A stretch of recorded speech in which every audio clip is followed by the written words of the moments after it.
Before we start, if you're enjoying these conversations, please make sure that you like or subscribe to Cleaning Up. It really helps other people to find us.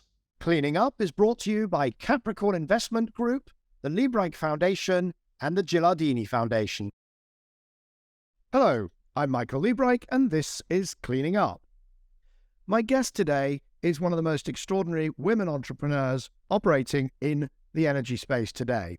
Anna Hajduka is the CEO and founder of Africa GreenCo, creating a trading operation and guarantee scheme for power producers in Sub-Saharan Africa. But before I bring Anna into the conversation, I'd like to wish a happy International Women's Day to all the women out there working on the net zero transition.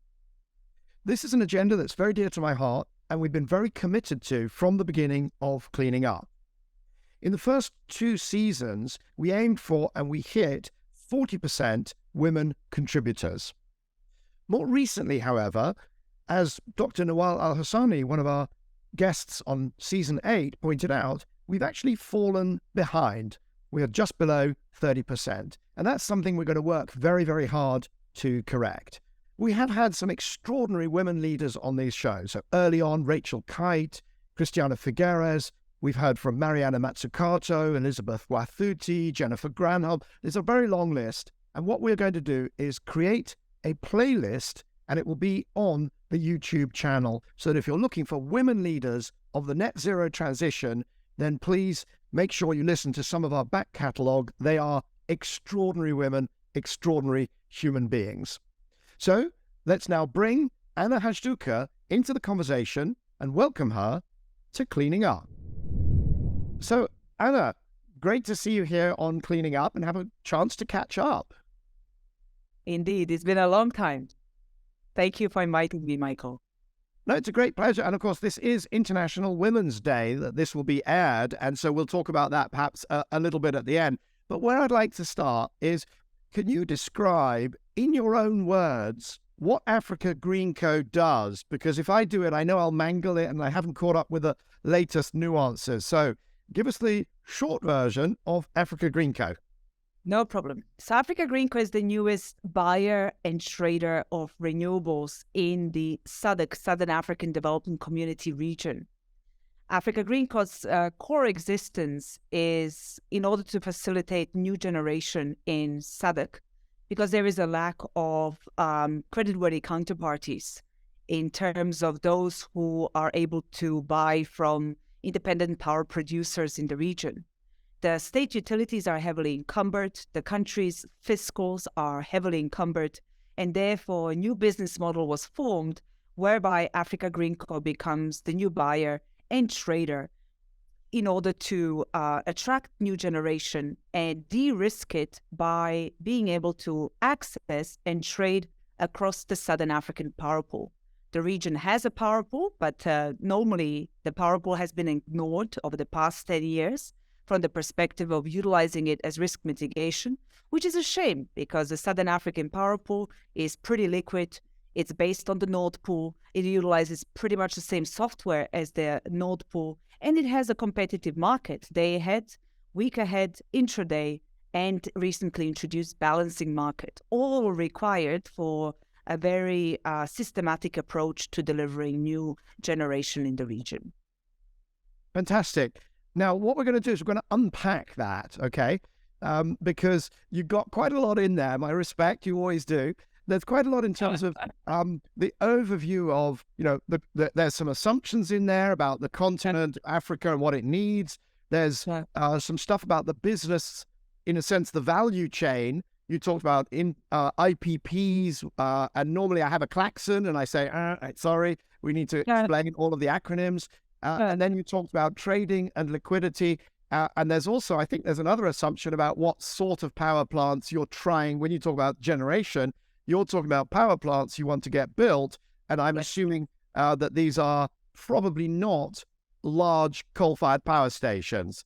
So let's start perhaps with what is the power situation, the electricity situation in Africa. I've worked on this going back to before Sustainable Energy for All. And there was at that time, we're talking 2007, 8, there was 1.4 billion people globally who didn't have power. That's now about 700 million, but a lot of them are in Africa. So talk about Africa. If you could explain, where are we? Give us an update, because I'm not up to date and some of the audience won't be either, on Africa's power requirements and where is it? Right. So Africa's power requirements are, we look at it very systematically, not only from the perspective of generation needs, but also from the perspective of transmission and distribution needs. And when you collect all of those, you're looking into trillions of dollars of effectively annual investment requirements. To give you more specifics, we as GreenCo are specifically focused on the Southern African Development Community. In the Southern African Development Community, which is mainly the countries in Southern Africa, we are looking at an extreme deficit when it comes to generation at the moment. So we are talking about, with the current load shedding in South Africa, we're talking about a regional deficit of 5,000 to 6,000 megawatts. We're talking about a regional deficit increasing to almost 14,000 megawatts because of the decommissioning of the coal power stations in South Africa. So the situation is pretty dire when it comes to generation capacity in Southern African Development Community. But can I ask how you're defining that? Is this saying, right, we have a grid, we've got the pylons and the wires, but we actually don't pump enough electricity into it? So this is separate from the hundreds of millions who don't have any electricity at all. This is where the wires exist, but the generation doesn't. Is that correct? That is correct. However, the two come together at one stage. The more we want to bridge the deficit gap, the more there will be subsequent requirements in the transmission and distribution space. The transmission space, in order to sufficiently bring on new generation that is required to support the increase in industrial activity in the region, and of course distribution space to facilitating direct access on an on-grid basis to the wider population and smaller scale communities, because we're talking about overall around 36% of all people in the SADC region having no access to electricity whatsoever. Okay, and that's a really important sort of explanation that, yes, there's been tremendous fast progress on rooftop solar, but which is sort of, how can I put it, better than nothing and probably very, very good for a lot of rural areas, but it doesn't deal with the larger energy demands, it doesn't deal with industrialization, it doesn't deal with the sorts of electricity that businesses quite often would need, or it does, I know I'll get people sort of saying, microgrids and so on, but this is the other side of the balance where you're talking about cities and you're talking about industry, and also you are talking about pushing out into the larger communities that have got, even if they've got solar roofs and microgrids, they still should be balanced, and that will reduce their costs significantly to be part of a bigger system. 100%. We have to see all of it within the part of the bigger system. It's a piece of the same puzzle, meaning that for too long, these two camps, the off-grid and on-grid camps, are seen as two camps, which is really not very beneficial when it comes to systemic planning across the board on the required distribution, transmission, energy access, and wider needs. Because as you say, it's not only about electrifying, it's about providing the communities, the schools, the hospitals, and the businesses in rural and other areas with a potential to grow, because we are looking at an average population age of around 18 to 19 years of age. So we are looking at a population boom, meaning the potential is huge to actually capitalize on that demographic dividend. But to do that, we need to plan systemically the required growth in relevant industries and businesses on the ground. It's a project that I've worked on that you and I have not actually spoken about, but you may have noticed I was doing, which is Project Bow in Sierra Leone. I heard about it. That's a neonatal intensive care unit in a hospital in a city which actually does have grid power. The problem is it's unreliable, and as soon as there's a power cut, the babies who are on, they need heat, they need oxygen, they start to die because of a power cut. So, as you say, if you just say the answer is rooftop solar, well, you haven't really solved that problem. So that's really important background, that there is, at one end, there's where the grid already exists and is working pretty well, but that's relatively, there's not that many areas like that in Africa, in Southern Africa, and then usually South Africa, but not this year. But then, and there's this gap in between that and the solar rooftops in rural Ethiopia, where that's clearly the right solution because they'll wait forever for pylons to arrive. And you're working on the sort of the first half of that and out to the rural areas. Let's talk about that value chain, because you started throwing words around like generation, IPP, power pool. So let's start with what sort of project, what sort of generation, what does the hardware look like that you're trying to get built? Right. We're actually building nothing. No. You're trying to get built. You're trying to enable. Let's be very clear. No, I know your model, right? I know you know. That's why I know your model quite well. But you are trying to enable more hardware, more projects, more capacity, more generation to be built. What sort of generation will that be? Yeah. So let me take you through, first of all, what sort of generation will that be? That's generation, on-grid generation of any renewable energy kind. So we are looking at solar, wind, geothermal, hydro of a smaller scale, a little bit of biomass, but it's not quite cost reflective at the moment. So as the core name GreenCo kind of gives out, we are looking at aggregating as a trader a renewable energy portfolio across the region. Now, that is not to say that GreenCo sits again in a camp that is only pro-renewables. We really do not, even though probably some of the respondents or your participants might be surprised by me saying that, because of course we are capitalized by funding that is focused on climate mitigation and that is focused on bringing on more renewables. And we absolutely support that renewables are a very important element of new generation capacity anywhere in Sub-Saharan Africa. However, we are not saying it's the only source of generation that one should support. We need baseload, and we certainly need baseload, gas baseload that should be developed in order to make those systemic challenges when it comes to integrating renewables easier from the perspective of the wider grid. In terms of, please go ahead. So I don't continue. So your point of entry, though, is improving the creditworthiness of the off-takers, and we'll come to the model, and also the ability to trade, yes. So the liquidity in the markets. And I think I can see that, there will be things like batteries, grid-connected battery projects, I suspect, and there will be gas. I would argue that it's not baseload that is ever needed. It's actually flexibility. What you need gas to do is to fill in between the renewables. So I don't like the word baseload. I'm kind of allergic to it. I'm in the baseload is dead camp. In fact, I may have actually founded it. But the question, would you actively support, if you succeed and there are these liquid markets and trading, happens to balance the markets, it would enable those projects. But would you give an actual guarantee to a gas project? No. As GreenCo, no. But that doesn't mean that there won't be other entities that might be able to do so. But as GreenCo, no. Okay. So it is renewables. Presumably, if I asked you the same question about batteries, grid-connected batteries, I might get a different answer?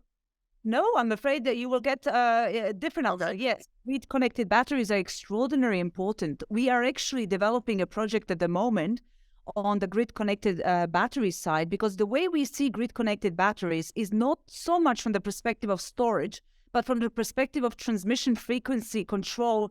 And would you back a battery project? So you wouldn't do a gas project. Then when I say would you get a different answer, so you would back...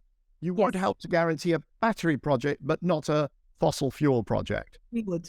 Absolutely. Okay. All right. Now, what is an IPP? For those listening, because you did infringe the no acronym rule, you now have to explain that. Absolutely. And thank you for saying that. So IPP is an independent power producer. It means a generator or a producer of new capacity that can be fossil fuel based or non-fossil fuel. In our case, we only look at renewable energy, new independent power producers. Meaning independent, it's usually not a state-owned developer. It's normally a private sector developer that is looking to commission a power station and looking to sell the capacity from that power station on a 20 to 25 year basis to a buyer. Up until literally almost a year or a year and a half ago, the only buyers in anywhere across Sub-Saharan Africa were state utilities. So most utilities in Sub-Saharan Africa are fully owned by their respective governments. And then what happens? These long-term supply agreements from the independent power producers need to be off-taken or bought by the state utilities. So they give those 20 to 25 year so-called power purchase agreements or PPAs. Now, the problem with that is whether the utility in question is creditworthy or not actually doesn't matter, unfortunately. For another topical word, bankability reasons, they are presumed not to be creditworthy, meaning that the only way these projects have happened to date is if the state, the fiscal of that particular country, whether through Ministry of Finance or through its national treasury, guarantees all power purchase obligations of their state-owned utility. What this means is that not only does the state utility get the whole impact of a 20 to 25 year capacity supply on its balance sheet, it also transfers that same impact onto the balance sheet of a country. And if you look at IMF's indebtedness calculations for contingent liabilities across Sub-Saharan African countries, you can see that that ceiling has been breached. There is no way that we can achieve the electrification targets under any of the SDGs or any of the national development plans through that model anymore. The model is dead.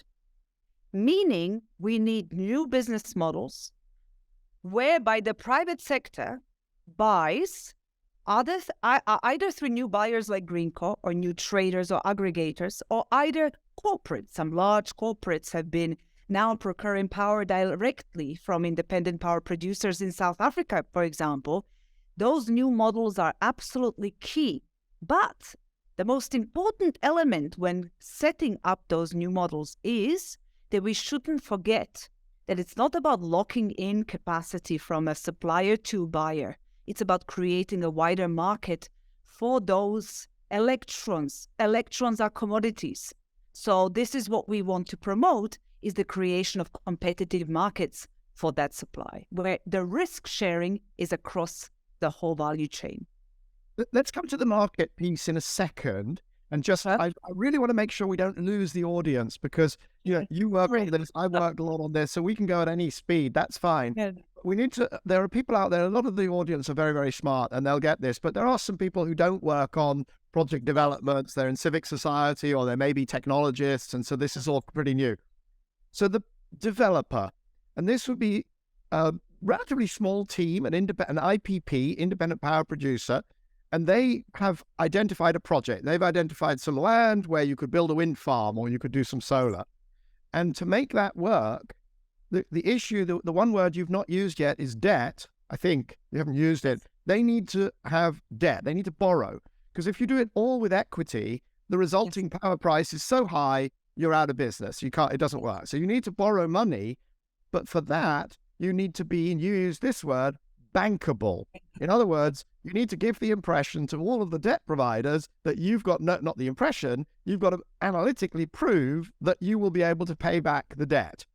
And if you're selling to a company, in this case, a state-owned utility, which may or may not be creditworthy, because there may be a regime change or there may be some debt crisis in the country or whatever, and suddenly or there may be a foreign exchange crisis, which means that utility, which is buying all its supplies in dollars and selling electricity in the local currency, suddenly they can't pay. So you need a national guarantee, but you can't get that because all of these countries are heavily indebted. And that's sort of a summary in different words, I think, of where we've reached. In much better words, and I fully agree. And just to confirm what you were saying, 75% of the cost of new generation, for example, in solar PV, reflects the cost of debt. So the input into the overall price, noting that we need to make these electrons more affordable in order to make them more scalable and wider, more wildly distributed to match the needs, we need to decrease that cost of debt. And the only way to decrease it is through appropriate risk mitigation, creditworthiness, financial support, etc. Right. And in fact, the cost of debt in the developing world is one of my 5 big challenges with the transition. There's only 5 things I worry about. Now, I'll be doing lots more writing and speaking about what those 5 are. I'll leave people guessing. But one of them is the cost of debt, because otherwise, a wind farm or a solar farm, somewhere where the cost of debt is low, is the cheapest form of electricity in the world. But if your cost of debt is high, it's not. And that's the problem that bedevils Africa and a lot of the weaker economies in Southeast Asia and Latin America and so on.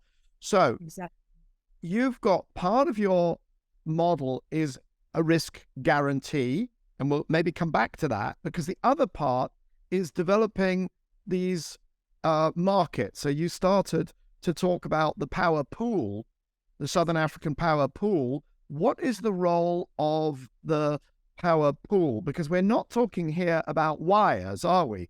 We're talking, I mean, there are some wires, but there's also some trading, some markets, correct? Can you try and pick that apart for us? Yeah. So the Southern African power pool is the most liquid of the effectively 3 power pools in the region. There is the West African power pool, East African power pool, and Southern African power pool. It connects most of the countries in Southern African development community through physical wires. Now, in order to then facilitate a competitive market creation, it has developed, based on the Norwegian and Nordic power pools, a system whereby you can sell and buy electricity through their competitive markets. So the day ahead, the week ahead, the intraday, or the balancing market. Meaning that if you're a buyer in Zambia, you can buy from a supplier in South Africa. It's all matched on a day-ahead basis. It's a pretty liquid pool. It works very transparently. All payment obligations have to be pre-cash collateralized through Standard Bank. There's almost no, therefore, payment default risk whatsoever. And this power pool has been in existence for a number of years now, but has never really been considered as a pool through which new generation independent power producers can look to de-risk their payment obligations. Meaning, when going back to that example that you said, when we have an independent power producer, instead of them having one utility offtake risk and one utility payment risk, through the power pool, when that utility or buyer defaults, you are looking at a competitive markets of a power pool with an increasing deficit in the region. You will always find an alternative willing buyer, which de-risks your payment risk, therefore decreases the cost of debt, therefore makes the power price more affordable. And most importantly, by looking at a regional power pool, you are no longer looking through a single country ceiling risk from the perspective of the credit rating, which also impacts on the cost of debt. Okay, now this power market, therefore, just to paraphrase, it started as a way of the different countries saying, well, we've got low hydro and, we're going to buy some some power from South Africa, or which countries are in the power pool? Can you just give us, don't give us the full list if you haven't got it, but how many countries are we talking about? What are the main ones? Yeah, so the main ones are absolutely Zambia, Zimbabwe, and South Africa. Zimbabwe actually hosts the Southern African power pool. Why they're the main ones is because they're the so-called control area operators for some other smaller scale countries and utilities, meaning that they take charge of the overall balancing, frequency, and other issues on the overall regional network under their control area zone. But also we have Malawi is a member, Lesotho is a member, Mozambique is a member, DRC is a member, Tanzania is a member, but not an operating member because they're not yet interconnected transmission-wise. Angola is a member, but not yet interconnected. Namibia is a very important member. So really all the countries except for those in Southern Africa that either can't be interconnected, like Mauritius, or are not yet interconnected fully, like Tanzania and Angola. Okay. So now these countries are using this mechanism, and then it's got a certain level of liquidity, it can cope with a certain volume of transfers, and you now want to use it as almost like an insurance. So you're saying that these projects, the green projects, the new wind farm, new solar, new geothermal, they can sell their output, but if that buyer goes bad, they then have access to that whole market to remarket their power to. Is that a fair summary? It's an absolutely fair summary. But that seller can become a member of the Southern African power pool in their own right if they want to be. So they recently changed the membership category, whereby they effectively, the Southern African power pool is encouraging independent power producers and others to become members. We are the first member under the so-called market participant category, so we can trade on behalf of our portfolio of independent power producers. Because it's not every independent power producer, especially if they don't have the required scale, will invest as much money, effort, and time as we have as a trader to set up the relevant energy trading and risk management software, to have the traders certified as traders, etc. So that's effectively the role that we play in the market. When we buy, we can diversify their risk by selling to the power pool. Now, what you're going to do, or what you are doing, is somebody builds a wind farm, and then you guarantee that the purchase of, or their sale of electricity. Is that right? Yes. You're giving a guarantee, and then you will trade it into that power pool. But is that a backup for them, or do they just give you all of their output, or do they try and sell it to the local utility? But if they don't pay, they say, right, we're going to stop serving them. Can you help us? You are asking all the correct questions. So let me give you an example, right? We can do the following. Let me tell you what we have done. There was an existing brownfield power plant in Zambia. And that brownfield power plant had excess capacity at certain times of year, depending on hydrology conditions.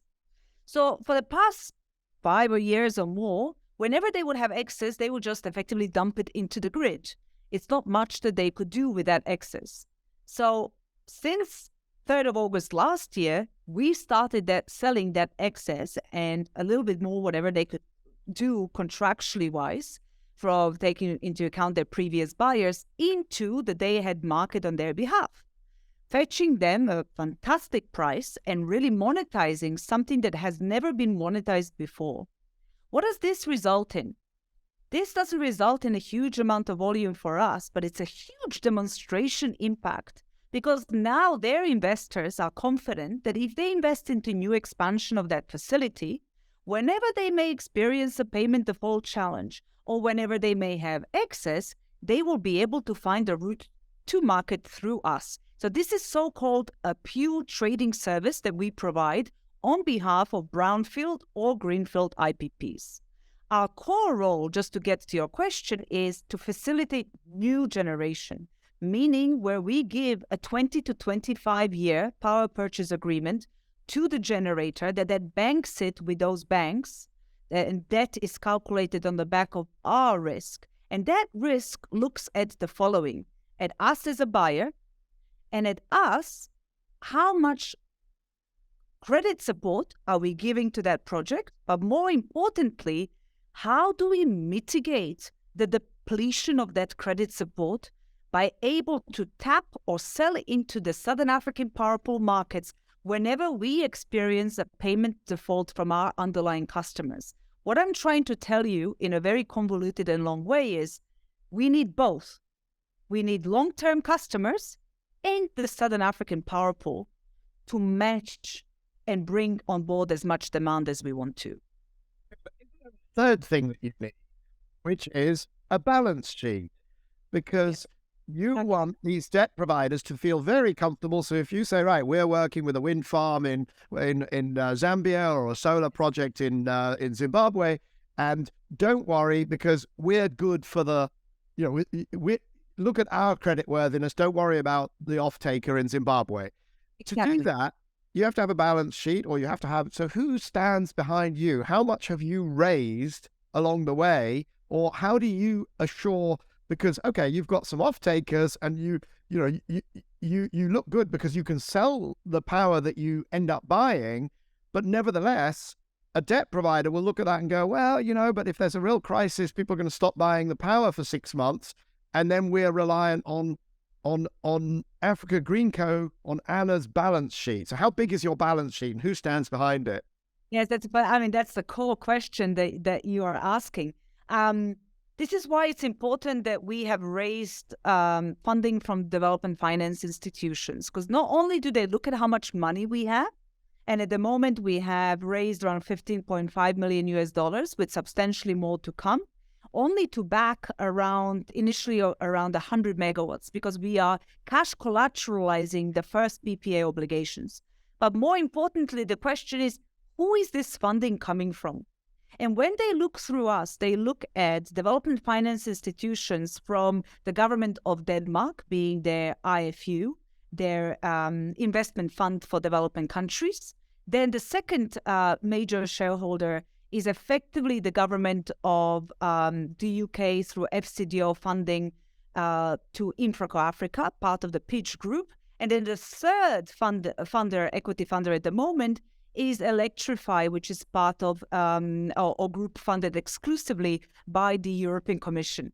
Why those initial shareholders are important? Because they bring that creditworthiness and that patient capital that is required, because we are a volume-based business.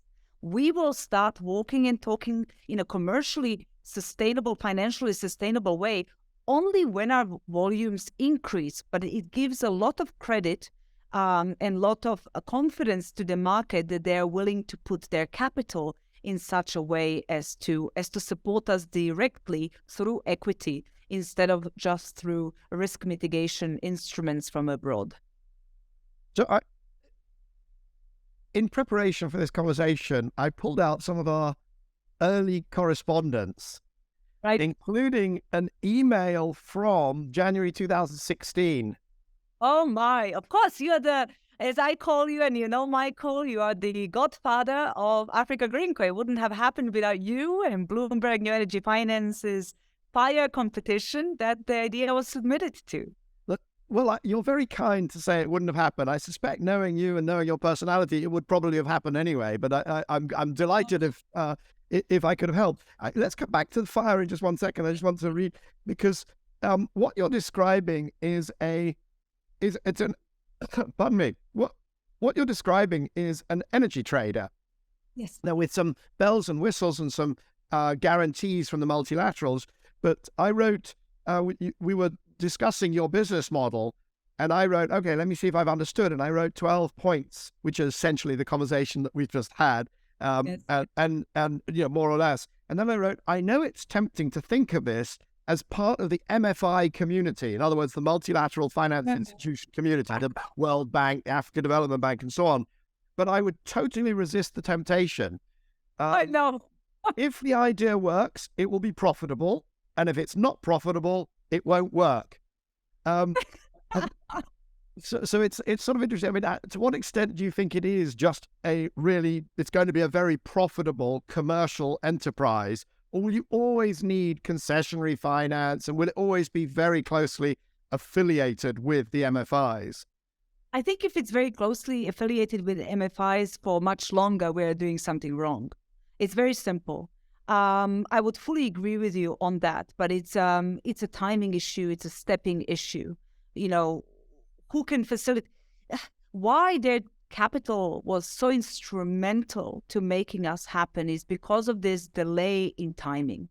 Imagine a region where we are starting with what is effectively, how we are working so closely with the regulators, how to issue the best trading licenses, how to set up the best precedent. Someone has to put capital in before the market even allows participation of those very entities. So it's really a credit to IFU, Infraco, and Electrify to have come so early on to say, through so-called high-risk, high-impact capital, to say, not only are we going to support it from the perspective of you becoming a new buyer, we will support it from the perspective of you working with the governments in order to facilitate that model in the first place, which not a lot of private sector participants will have such early patience to do because it's not immediately commercially and financially viable. However, what you say still stands.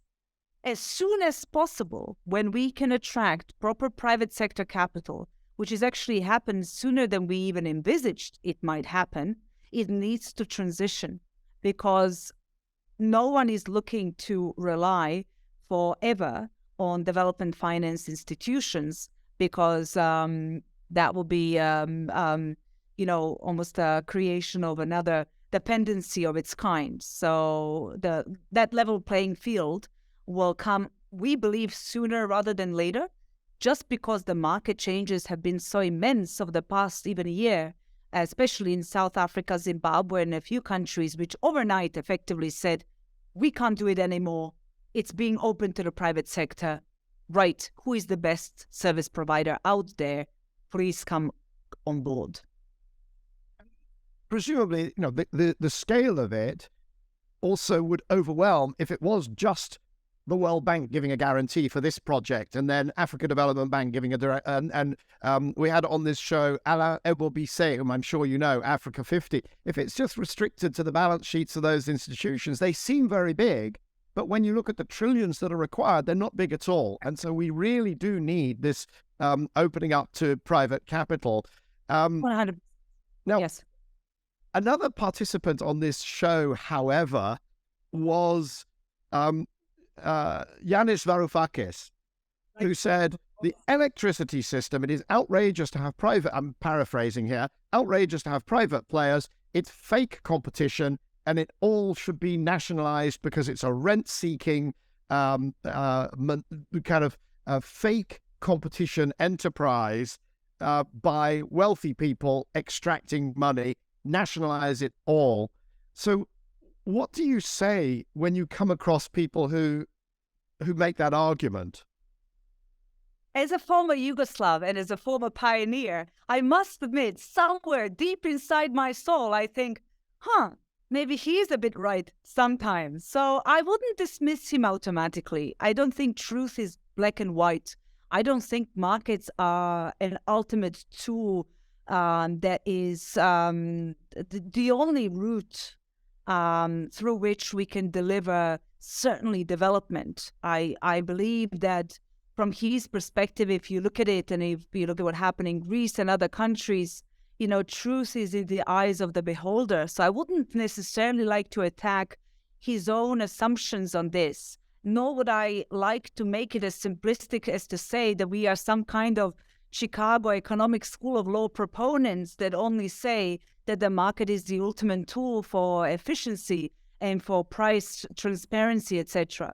I think we, in the context of Sub-Saharan Africa, who live here, who deal with the load shedding on the daily basis, need to be cognizant of the realities and the hurdles that the state sector is experiencing. If they were stronger, if they were more powerful in terms of their fiscal, if they had less challenges, maybe I would be sitting here and promoting certain economic development tools done in some countries in Southeast Asia or China that were more of a public sector, state dominant kind of route to market. We just are not in that position at the moment.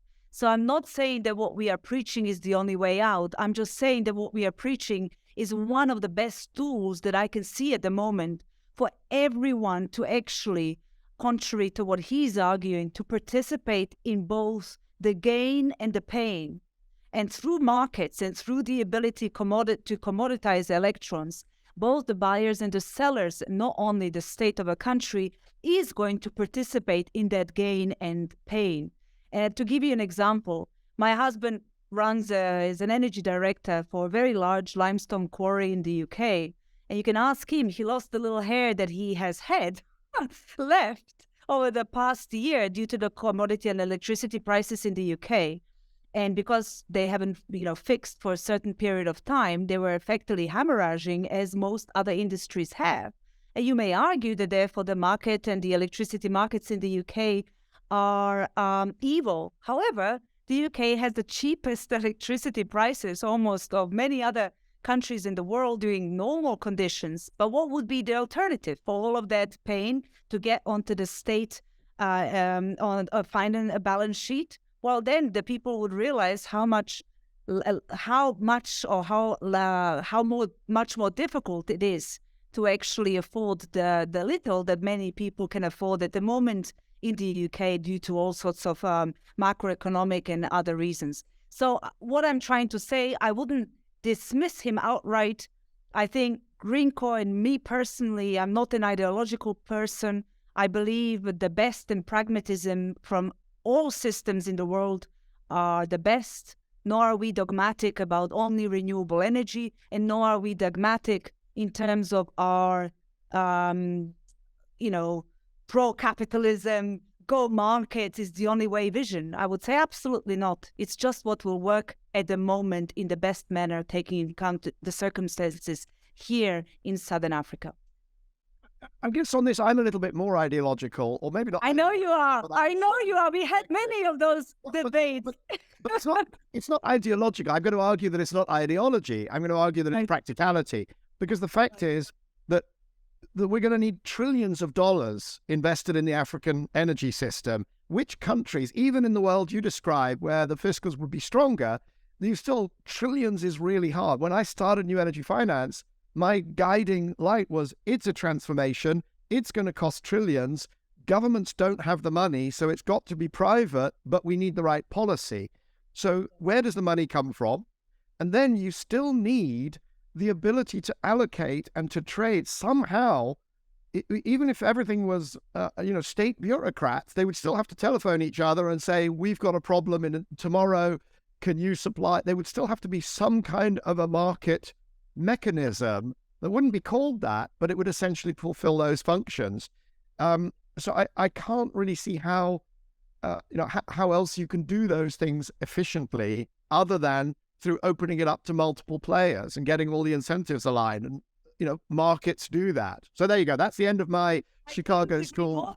I couldn't agree more. And that's what we are doing. But let's say, yes, not maybe because of ideological reasons, just because it makes sense at the moment. But practicality, exactly. One of the other things that I wrote in that email in 2016, January 2016, was get some experienced power traders on your board, folks out of EDF, E.ON, RWE, Vitol, and the like.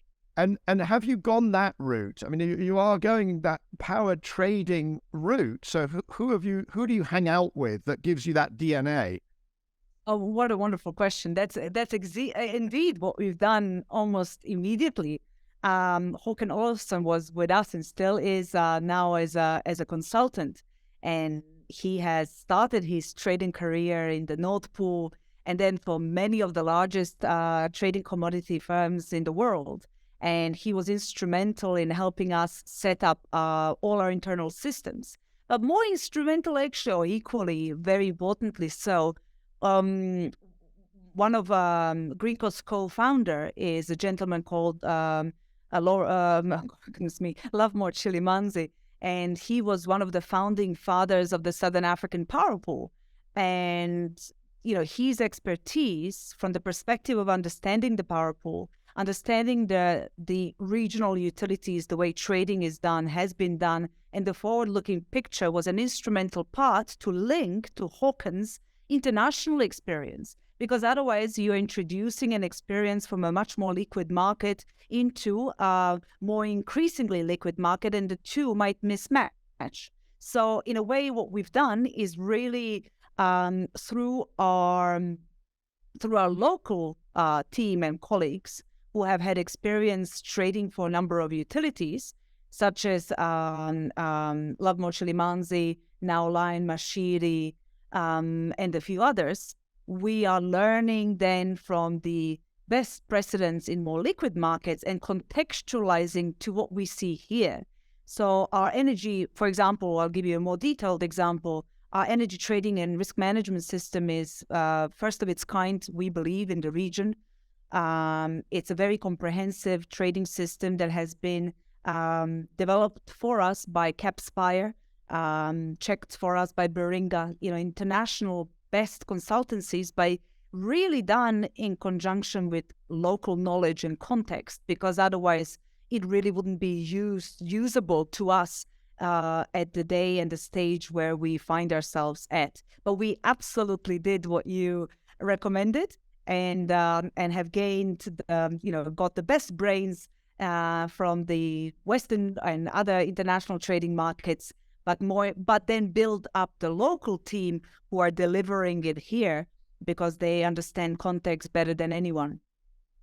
And I think that's one of the key takeaways to my mind from this episode for people, is that Africa is not a bunch of people waiting around or putting solar, just for solar on they've got power markets, you've got IPPs, you've got regulators, you've got financiers, you've got traders, you've got, one of the key takeaways is, like everything I think around Africa, is don't make assumptions. Don't assume that this is, because what it was like maybe in the 1970s or even the 80s, it's not the way it is now at all. At all. I want to go back in history. I said that we'll look at the history of fire and so on. I'm actually going to pull out, I never delete an email. Nor do I. I don't know how many emails that are now on the cloud from 16, 17, 18, because I don't delete any of them, so my inbox gets big. 2012, though. Wow. 2012, I have an email from someone called Anna Katarina. Yes. Who at the time was working for Trinity LLP, and who approached us to ask us to have input into a questionnaire. And that was the beginning of your journey, was it not, around Africa and the approaches to credit guarantees and trading and pools? But that was even 3 years before you really formed Africa GreenCo. Absolutely. And I remember it very well because, you see, 2012, when I was a lawyer for Trinity, I met in Addis Ababa a wonderful gentleman called Dr. Lawrence Musaba. He was then the executive secretary of the Southern African Power Pool, and he was an absolute visionary in terms of what power pools should represent in the region. And we met, and he said, Anna, please, all these projects are not happening. Can we think about something? Can you start incorporating more thinking into the power pools? And, can we just keep on a dialogue where I can tell you more about what we do as the Southern African Power Pool? And we started a dialogue then.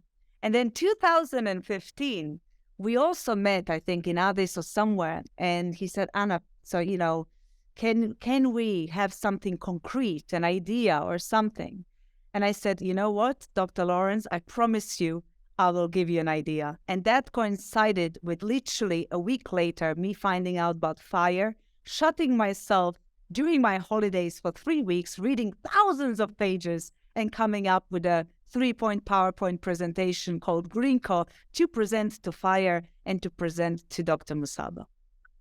Fire was something that I came up with It's FIRE stood for Finance for Resilience. It was really about finance for climate action, but that would have been whereas FIRE worked much better. So Finance for Resilience. And it was an incubator program. At the time, I was still running New Energy Finance, Bloomberg New Energy Finance. We had this conference, the Bloomberg NEF Summit, and these amazing people in the room. And then my idea was the last half day of the summit, which at the time was 2 days long, so an extra half a day, we locked the doors, we changed the branding to FIRE, everything turned red, and we said, now you, this audience, help brainstorm and choose ideas that could shovel a lot more money towards climate action, clean energy, and so on. And we solicited business plans, and we ran it like a business plan competition. We ran it like Y Combinator or something like that. And it was all based on a theory of commitment where the people that were locked in that room, not literally locked, but kind of locked by me demanding they stayed, that those people, having been involved in choosing an idea or a set of ideas to back, that they would then feel committed. So that if somebody who was a CEO of one of those ideas or backer of one of those ideas, if they later called up and said, I need some thinking on a regulatory change, or I need an introduction to a big debt provider, or I need an introduction to a ratings agency, that those people in the room, who are all our Bloomberg NEF clients, would feel obliged to help. So that was the idea behind FIRE. And you were by far one of our star applicants. I still have the first application, 23rd January, when we had a list of who might come in, I think, May 2015 to present. And you were on that list. Yes, indeed, which is why you are the godfather of GreenCo. And we were a complex animal because we required, as a business model, a lot of support from the local governments because the legislative and regulatory framework wasn't yet there. So, and notwithstanding that, you personally didn't shy away, and some of the other godfathers through the Bloomberg New Energy Finance network that we obtained that May, mainly Abid Karmali from the Bank of America and Chris Knowles, then the head of climate finance for the European Investment Bank. I will never forget. I will never, ever forget, Michael. I flew that May with about 100 flyers on GreenCo. That was it. There was just, me, myself, and I, and 100 flyers. And you facilitated a meeting with Chris and with Abid, and they sat me down. They both gave me their time. And Linta Bernatsky from OPIC back then also was one of them. And we sat down, and they literally took some of my flyers, in particular Chris Knowles, went to that big drinks reception in May, and I saw him handing out my flyers, say, this is a great idea. Can you help? Can you facilitate, etc.? That was instrumental. That really was instrumental. What I love is, if I go back to that list, what you were promising to build was a renewable energy off-taker for Southern Africa power pool. And, I've talked to lots of entrepreneurs. I've been an entrepreneur, and there's this thing called the pivot, where you start a business, you think you're doing one thing, and then you figure out that actually that doesn't work, and you pivot and you do another thing. Now, New Energy Finance, I didn't pivot the whole business, but I pivoted in the sense that, we started by selling to the financial community, a lot of hedge funds. And then, of course, there was the Lehman crash, and we pivoted and we were selling to utilities, energy companies, government departments, and so on. But you didn't pivot. Here you are, 8 years later. What are you building? Renewable energy off-taker for Southern African power pool. Exactly what you said you were going to build. It's extraordinary. Have you seen the movie The Big Fish? With I'm not, no. What's it? Ian McGregor. Right. Oh, please watch it. I saw that movie in what was it? First time, I don't know, 2010 or 29 or maybe even earlier. And I saw in that movie my past, my present, and my hopefully future. And everything was in that movie. And he says at one point when he gets a job in a circus, long story, He says, I may not have much, I have no talents, but I have more determination than any other man you will ever meet. Well, when I saw that movie, I thought this is a movie about my past, present, and future, and I absolutely relate to the fact that I have quite a lot of determination, except I'm a woman and not a man, as was in his case in that movie. And actually, that brings me to the final topic that I want to cover. Well, I promised that we would come back to. It's International Women's Day when this will air, and you are a woman entrepreneur. The more determined than any other woman that. No, I wouldn't say more determined than any other woman, but certainly very determined. And the context here is that on Cleaning Up, we have had extraordinary women leaders from the climate movement: Rachel Kite, Christiana Figueres, Amber Brad, Teresa Ribera. Sorry? Sorry to interrupt. I would say Rachel Kite is also in the godmother category, because she gave me a lot of personal support when it was just an idea and very few people had time for me. Indeed, she's one of the real.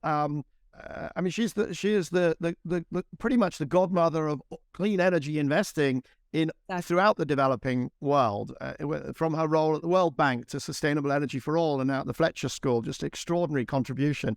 But the question would be, I suppose, two questions. What has it felt like? Has it been an advantage or a disadvantage to be this extraordinary different figure in the African power markets world? And the second question would be advice to younger women who are watching or listening to this podcast. What are the things that you would want to pass on that maybe you didn't know that you wish you'd known, or did you just you saw your future and you knew it all right from the beginning? Right. So in terms of the first question, I think it probably is helpful, to be honest. Helpful and unhelpful. Being a woman and being a foreigner in the context where I work and live in Zambia helps from the perspective of I perhaps get away with things a little bit more easily than a man would. I'm from the Balkans originally. You can't take my nature out of me. So I am often considered very assertive, potentially sometimes moving into the aggressive category. People in the Southern African development community are very diplomatic, very kind, very culturally patient. That is perhaps not my strong nature, which can backfire very, very often, but it can also be a benefit because some people are too polite to tell me no, even when it's a no. And that then buys time, and I might be able to convince them otherwise. If I was, I think, a man, and as assertive as I am by pure nature of my character and my upbringing, I think I would rub people even more the wrong way, and there would be potentially a bit of a more increasing clash. Whilst being a woman, a few things are really forgiven to me. The environment of the power sector in Sub-Saharan Africa is predominantly male oriented. So in a way, I'm excused sometimes. Some of my assertiveness, I can put a smile on and I can apologize for it because it's purely my Balkan nature. But it can be positive of a benefit. I want to come in just with an example of what you're talking about, because I have it right here. November 2016, an email from you. You had raised some money from Rockefeller, and you were doing a panel. It was a high-level panel on Africa in the pavilion, and you emailed me, and you said, this is quite a cheeky request with the best intentions. And so that's an example where, and you wanted me to tweet this event because I had, Twitter followers, and you asked me very, very straight, very direct, but with a very nice intro line. So that, I think, is an example of what you're talking about. I couldn't say no. Thank you, Michael. But I think it's a benefit, and it's not on certain occasions because yes. So I've encountered both. In terms of what I would tell young ladies out there, I feel very passionately about that. We actually have an internship program within GreenCo that specifically caters for young female engineers, and we have some wonderful examples and young female legal interns in order to help them get into the energy space. So I do feel passionate about helping other women get there. The only advice I would give them is be careful who you marry.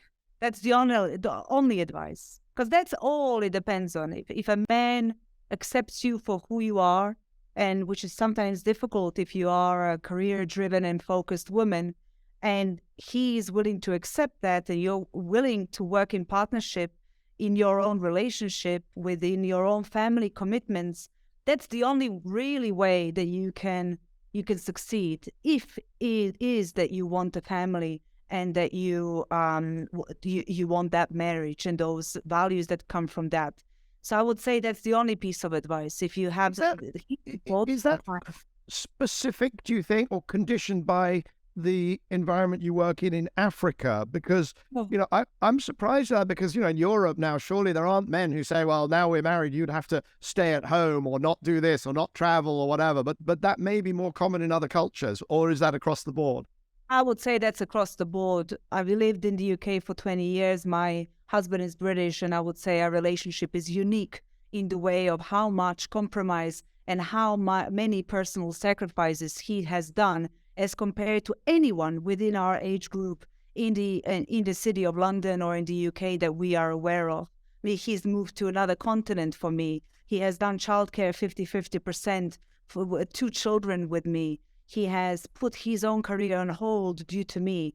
Not many men are willing to go to that extreme. It's more on paper, but when it comes to real, true commitments of that type, which require personal sacrifices on the career front and his own objectives front, they are very few and far in between, I believe. It's incredibly interesting. I mean, it's important advice. It's interesting, and it's also very personal. So I really thank you for sharing that, because very often in these sorts of forums, you get quite anodyne advice, always believe you can do it, and, make sure that you find good mentors and all those sorts of things. But that's a much more personal note. And I think I couldn't have done it without that. I couldn't have done it without him. And I'm going to be honest, I couldn't do it without, my wife and my, family around me. Because, I'm enabled to do even what I'm doing today, let alone, actually, when I was building New Energy Finance, I was still single, but for a reason, because the compromises would have been absolutely impossible to build a business in that environment. So I hear you. And I'm sure lots of women, younger women, but maybe not only, will be listening and will think, wow, that's a really important conversation important contribution, and maybe an important conversation that can grow out of it.